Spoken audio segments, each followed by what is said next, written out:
So honestly, this is one of those chapters that not a lot really happened, but again, it's kind of entertaining because it's old fairy tale. We get to see Gajeel and Levy flirt together, and also Kana and Juvia. Juvia's kind of like hesitant to like actually flirt with Kana, which is definitely acceptable because Kana, you're always a drunk, so it's like whatever. And we get to see Lucy and Urza, flash off their womanly bodies to the guards to actually get past them, and that was kind of interesting to me that Carla actually thought she actually helped at all because Carla, you're a cat in a human body. X-seeds don't get noticed by human males because she was like, male minds are easily manipulated. And I'm like, you didn't do anything. Shut up. And Wendy agreed with me. Wendy's like, I don't think it was actually you. And what I've noticed with Wendy is that she's kind of evolving, not evolving, but she's growing up. She actually has like the sickness when motion sickness, and she's growing up. In general, she's just not what she used to be, and I'm actually really happy about that because Wendy's that girl. I really like her. She's really cool in general, a really cool character, and I can't wait to see more of her. I think she can use Dragon Force. I think we saw that in the Avatar fight, and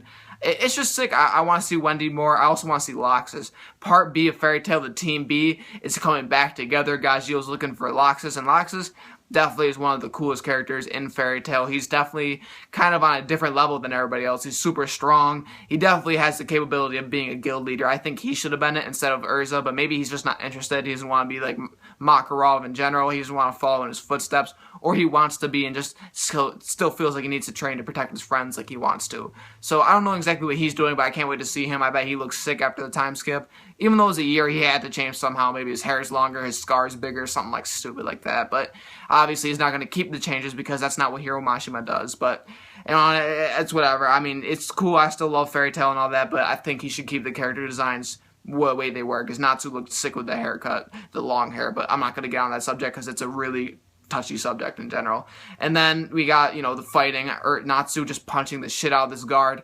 And, as we know, Fairy Tail isn't really good at being undercover. They only have one undercover guy, and that'd be Gray Fullbuster.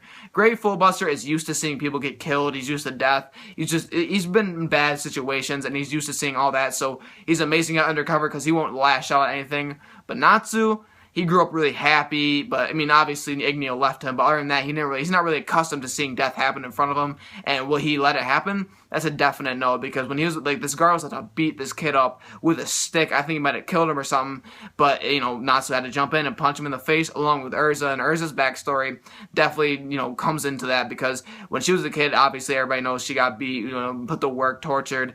And I'm like, okay, obviously she helped a little kid that's in need, so it's whatever. But Lucy goes wherever Natsu, and she doesn't really have she doesn't really have a purpose on being there. She doesn't really have a motive, but she's with Natsu, so she does it. She's part of Fairy Tail. But Gray, like I said, definitely is the best undercover person in there. So if they want to do undercover, just send Gray or maybe Urza in there, because maybe Urza wouldn't have helped if Natsu wasn't there. But Natsu definitely is the worst undercover person. I know you're a ninja, Natsu, with the scarf and everything, but you're not good at doing it. You don't have those jutsus. You can't do the multi-shadow clone jutsu. Just stop trying. But honestly, that's really the end of my review. The only thing I really got from this chapter is just nostalgia, because we get to see the scarf go around his head like in the beginning of the series. And that's really, like I said, that's really the end of my review. If you liked it, like it, subscribe. I greatly appreciate it. And until next week, see my next Fairy Tail review.